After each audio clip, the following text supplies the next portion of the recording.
नमस्कार दोस्तों, मेरा नाम है विकास और स्वागत है आपका हमारे YouTube प्लेटफॉर्म पॉलिटी पाठशाला पर। आज के हमारे इस लेक्चर में हम बात करने वाले हैं 11th क्लास की पॉलिटी के 4th चैप्टर के बारे में, जो कि है कार्यपालिका यानी कि एग्जीक्यूटिव। तो आइए शुरू करते हैं और देखते हैं कि हमारे आज के इस वीडियो में हम किन टॉपिक्स को कवर करेंगे।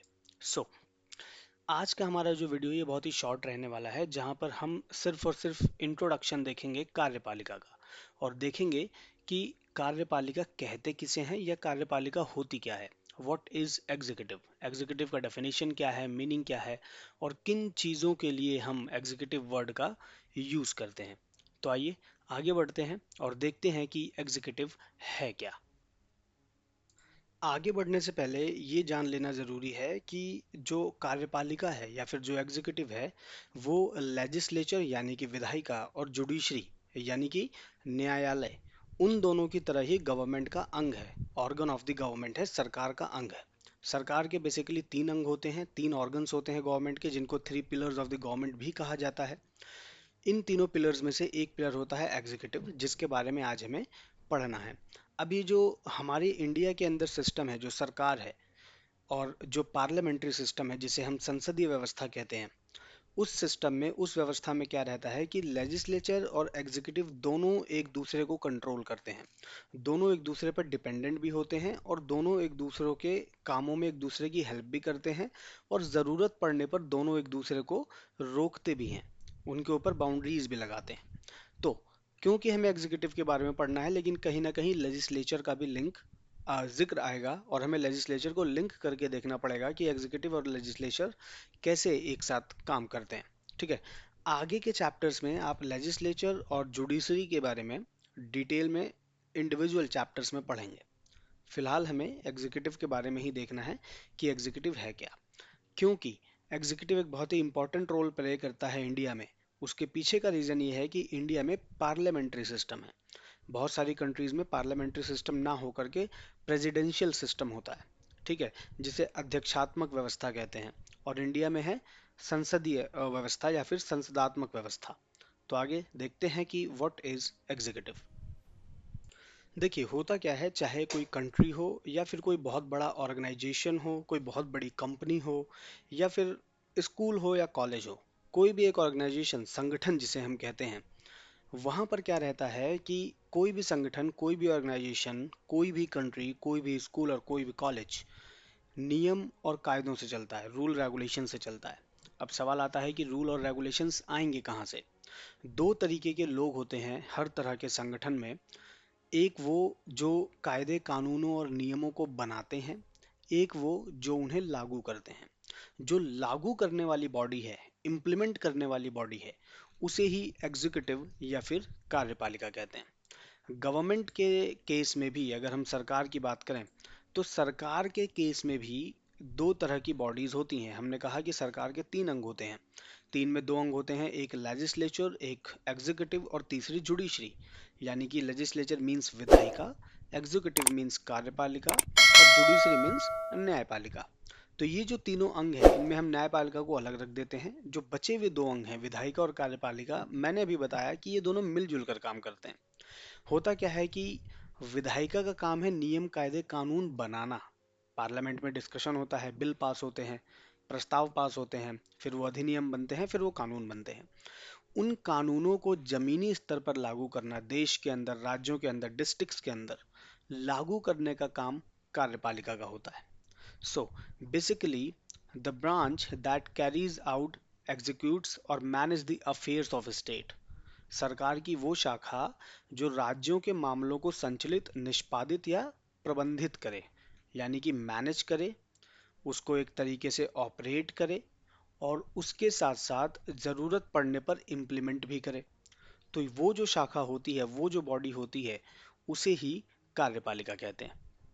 अब क्योंकि इंडिया के अंदर जो है वो संसदीय व्यवस्था है, तो इंडिया के अंदर जो कार्यपालिका है, जो एग्जीक्यूटिव है, उसकी सारी की सारी पावर्स, सारी की सारी जो शक्तियां होती हैं, वो फॉर्मली अगर हम देखें, कानूनी रूप से देखें, तो वो राष्ट्रपति के पास होती हैं।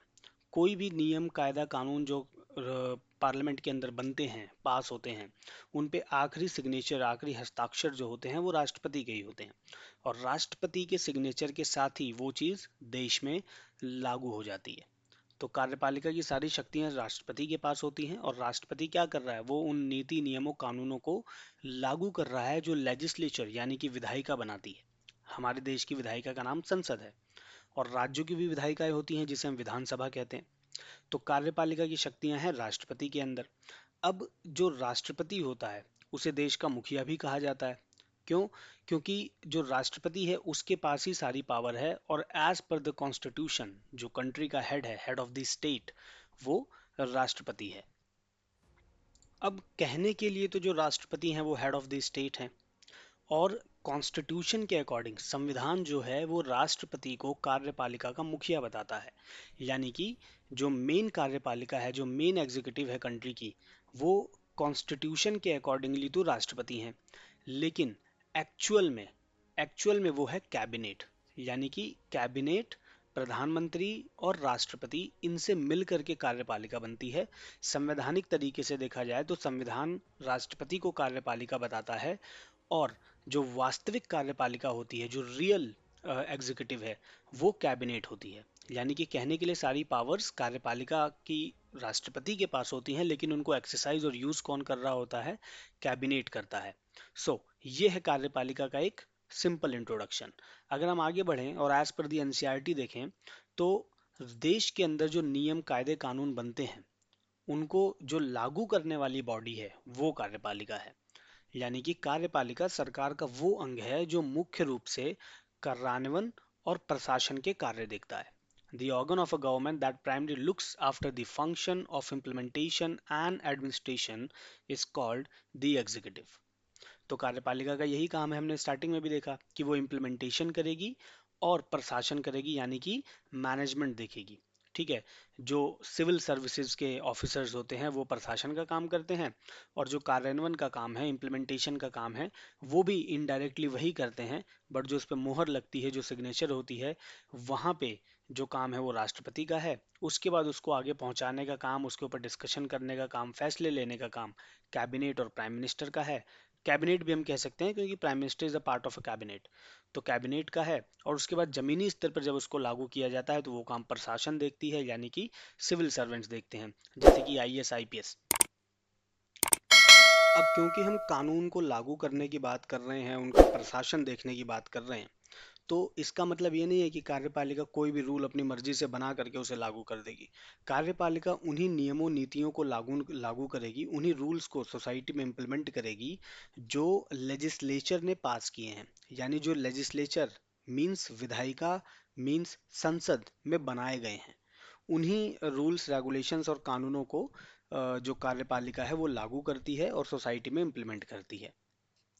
इसके साथ ही कार्यपालिका जो है वो गवर्नमेंट की वो बॉडी है, यानी कार्यपालिका सरकार की वो शाखा है जो विधायिका द्वारा गए अपनाए गए कानूनों और नीतियों के कार्यान्वयन के लिए जिम्मेदार है। यानी कि जो मैंने अभी बताया, संसद कानून बनाएगी, संसद जिसे विधायिका हम कह रहे हैं, पार्लियामेंट यानी कि लेजिस्लेचर, और उसे इम्प्लीमेंट करेगी कार्यपालिका। ये एक बेसिक मतलब हो गया कार्यपालिका का, और उसका बेसिक काम, जो उसका बेसिक काम आप कह सकते हैं या फिर मेन काम कह सकते हैं। कार्यपालिका का सबसे मेन काम ही यही है। उसका जो मेन फंक्शन है वो यही है कि वो नीति नियमों को लागू करती है और देश का प्रशासन और शासन संभालती है। इसके साथ ही अगर हम ऑफिशियल डेजिग्नेशन की बात करें एग्जीक्यूटिव की, तो अलग अलग देशों में हमें देखने को मिलता है कि अलग अलग देशों में जो डेजिग्नेशन होती है कार्यपालिका की वो अलग अलग होती है। ठीक है। जिसे हम हिंदी में बोलेंगे आधिकारिक पद नाम, यानी जो पोजीशन, जो नेम है पोजीशन का, या फिर जो कुर्सी है, जो चेयर है, उसका नाम अलग अलग होता है। कई कंट्रीज में उसे प्रेसिडेंट कहते हैं, जैसे कि इंडिया, यूएसए। और कुछ देशों में चांसलर होते हैं, कुछ देशों में शायद कुछ और नाम भी होता होगा। तो इस तरह से अलग अलग नाम होते हैं कार्यपालिका के। हमारे देश में क्या है? राष्ट्रपति। इसके साथ ही जो एग्जीक्यूटिव ब्रांच है, यानी कि अगर हम कार्यपालिका की बात करें तो कार्यपालिका जो है वो सिर्फ राष्ट्रपति, प्रधानमंत्री या फिर जो दूसरे मंत्री होते हैं यानी कि president, prime minister and other ministers, जिसे हम कैबिनेट कहेंगे। जब आप प्रधानमंत्री को और बाकी मंत्रियों को मिला देंगे तो उनको मिला करके जो बॉडी बनती है उसे हम कैबिनेट कहते हैं। हिंदी में वो मंत्रिमंडल कहलाता है। तो मंत्रिमंडल या कैबिनेट प्लस राष्ट्रपति, सिर्फ यही कार्यपालिका नहीं है। कायदे से देखा जाए तो गवर्नमेंट की बॉडी तो यही है, इनको कार्यपालिका कहा जाता है। लेकिन जब आप डीप में जाके देखते हैं तो सिर्फ यही कार्यपालिका नहीं है। इनके अलावा जो प्रशासनिक मशीनरी है, यानी कि एडमिनिस्ट्रेटिव मशीनरी, जिसे मैंने बताया सिविल सर्वेंट्स, ठीक है, ब्यूरोक्रेट्स, जिसे जिसके अंदर मेनली आईएएस और आईपीएस आते हैं, वो जो बॉडी है, वो बॉडी भी कार्यपालिका का ही हिस्सा है। हिंदी में इन्हें सिविल सेवक भी कहते हैं। तो कार्यपालिका का हिस्सा सिर्फ और सिर्फ राष्ट्रपति, प्रधानमंत्री और मंत्रिमंडल, यानी कि प्रेसिडेंट, प्राइम मिनिस्टर और कैबिनेट नहीं है। इनके अलावा इनडायरेक्टली जो प्रशासनिक मशीनरी है, जो सिविल सेवक हैं, सिविल सर्वेंट्स हैं, जो एडमिनिस्ट्रेटिव ऑफिसर्स हैं, ब्यूरोक्रेट्स हैं, वो भी कार्यपालिका का ही अंग है, कार्यपालिका का ही हिस्सा है। तो आगे चल के अभी हम देखेंगे भी कि जो ये कार्यपालिका होती है, ये दो तरीके की होती है। एक होती है परमानेंट एग्जीक्यूटिव और एक होती है पॉलिटिकल एग्जीक्यूटिव। परमानेंट एग्जीक्यूटिव को आप बोलेंगे स्थायी कार्यपालिका, पॉलिटिकल एग्जीक्यूटिव को आप बोलेंगे राजनीतिक कार्यपालिका या फिर अस्थायी कार्यपालिका। तो ये जो पॉलिटिकल एग्जीक्यूटिव है, इसके अंदर तो आपके आगे प्राइम मिनिस्टर, प्रेसिडेंट और अदर मिनिस्टर्स, यानी कि मिनिस्टर ऑफ कैबिनेट्स, जो पॉलिसीज को बनाते हैं, उनके बारे में डिस्कशन करते हैं, का पार्लियामेंट में पार्टिसिपेट करते हैं, फिर प्रेसिडेंट उस पर सिग्नेचर करते हैं और वो रूल बन जाता है। इसके अलावा जो परमानेंट एग्जीक्यूटिव है, वो होते हैं हमारे सिविल सर्वेंट्स, जो रिस्पॉन्सिबल हैं डे टू डे के इम्प्लीमेंटेशन के लिए। डे टू डे के कार्य जो सारे हैं, रोजाना की जो चीजें हैं, जैसे कहीं पे लॉ एंड ऑर्डर ठीक नहीं है, कहीं पे कोई ऐसा काम करना है जो देश के डेवलपमेंट के लिए जरूरी है, छोटे छोटे डिस्ट्रिक्ट्स में, छोटे छोटे एरियाज में, तो वहाँ पे सिविल सर्वेंट्स काम कर रहे हैं। वहाँ पे पीएम, कैबिनेट मिनिस्टर या फिर प्रेसिडेंट खुद नहीं आते हैं काम करने, उनके बिहाफ पर सिविल सर्वेंट्स काम करते हैं। वो रूल्स रेगुलेशंस जो संसद में बनाए गए हैं, प्रेसिडेंट्स हाउस में सिग्नेचर हुए हैं, उनको जमीनी स्तर पर इम्प्लीमेंट करने का काम सिविल सर्वेंट्स कर रहे हैं। और इसके साथ ही इनको परमानेंट एग्जीक्यूटिव क्यों कहा जाता है? क्योंकि जो सिविल सर्वेंट्स होते हैं वो अपॉइंट किए जाते हैं, और जब एक बार वो अपॉइंट होते हैं तो उनको उनके पद से हटाया नहीं जाता है। हाँ, ट्रांसफर हो सकता है, उनका ट्रांसफर होता है, बट उनको उनके पद से, उनसे पोजीशन से हटाया नहीं जाता है। इसके साथ साथ वो लंबे समय तक काम में लगे रहते हैं, यानी कि एक बार वो अपनी पोजीशन पे आ गए तो रिटायरमेंट तक वो काम करेंगे। एक बार वो कुर्सी पे बैठे तो रिटायरमेंट तक वो काम करते हैं, उनको टर्मिनेट नहीं किया जाता है। बहुत कोई गंभीर मामला हो तो उसका भी एक बहुत लंबा प्रोसेस है उनको टर्मिनेट करने का। हालांकि ये लगा लीजिए आप कि टर्मिनेट करना लगभग इम्पॉसिबल है सिविल सर्वेंट्स को, बट उनको टर्मिनेट करना या अपने पद से हटाने का एक प्रोसेस होता है। उस प्रोसेस को पूरा करके कई बार हमें देखने को मिला है कि सिविल सर्वेंट्स को उनकी पोजीशन से हटाया भी गया है। ठीक है, बट उसका एक अलग क्राइटेरिया होता है। हमें ये मान के चलना है कि सिविल सर्वेंट्स परमानेंट इसलिए होते हैं क्योंकि वो एक बार जब अपने पद पर बैठते हैं तो वहां से उनको हटाया नहीं जा सकता।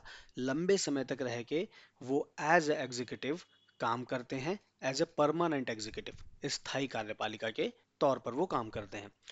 और जो पॉलिटिकल एग्जीक्यूटिव होते हैं वो परमानेंट नहीं होते हैं। हर 5 साल में सरकारें बदलती हैं, हर 5 साल में इलेक्शन होते हैं। तो जो पॉलिटिकल एग्जीक्यूटिव है वो स्थायी नहीं है, वो अस्थायी है। ठीक है, वो टेम्परेरी है, परमानेंट नहीं है, क्योंकि 5 साल पे वो बदल दिए जा रहे हैं।